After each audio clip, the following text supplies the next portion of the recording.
Peace to you, brothers and sisters. I'm recording my Easter message this evening, coming back from the vigil service where I was serving at Grace Lutheran.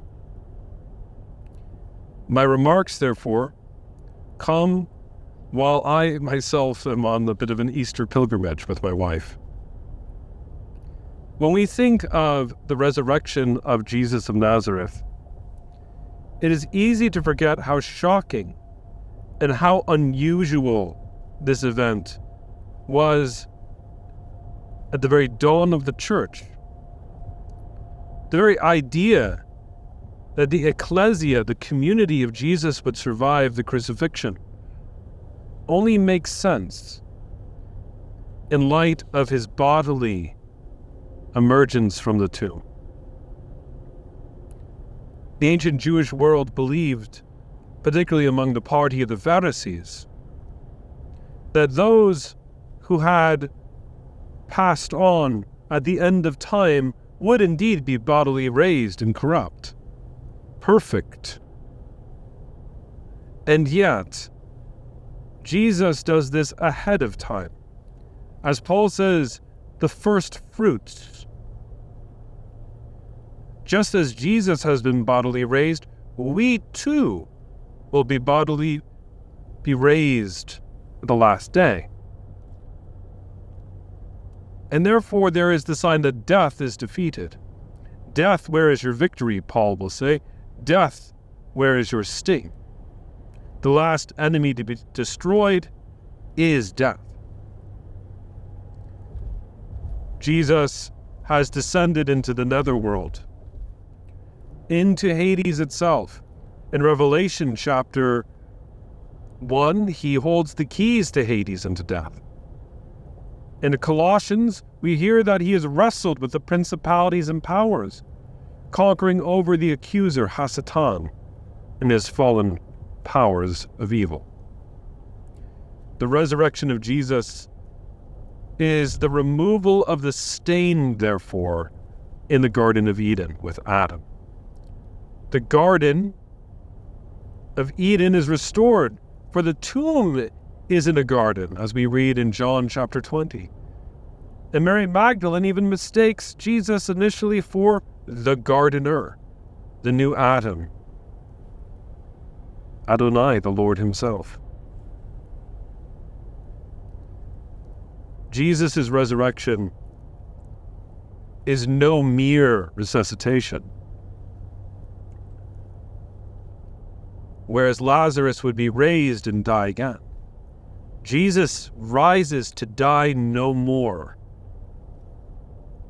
And therefore, Jesus, standing in that garden, as we see in John 20, images for us how shocking it is that after thousands of years of separation, after thousands of years with the gates of Eden closed, in Jesus of Nazareth, those doors are opened. The resurrection of Jesus, in the words of those who, once again, raised accusation against Paul and other apostles, has turned the whole world upside down.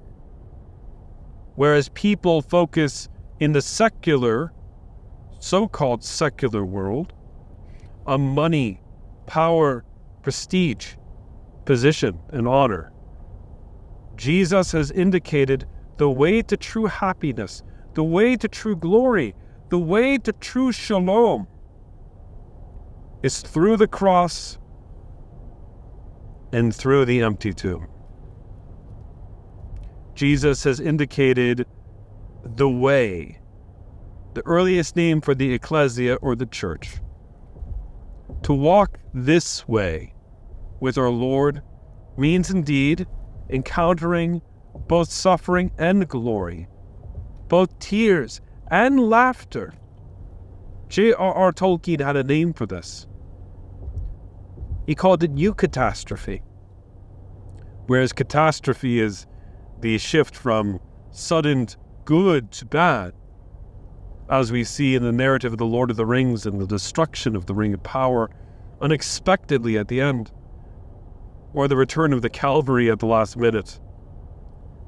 Rohirrim. So too, with the resurrection of Jesus, out of shadow comes the greatest light. And the light is still shining.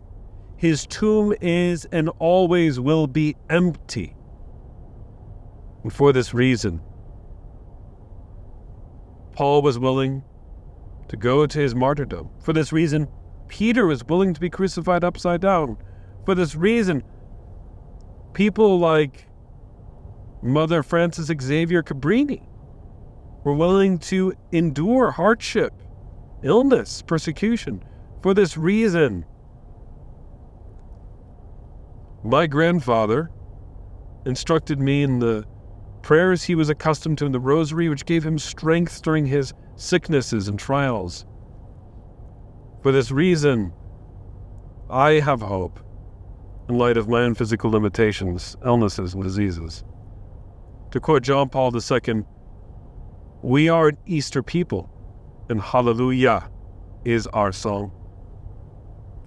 Yes, Easter is shocking, and we must never forget that we bear a shocking message of good news to the world. The Evangelion, the victorious announcement that our Emperor, Jesus, has conquered over all the powers of darkness. By his stripes, we are healed. Peace be with you. Amen.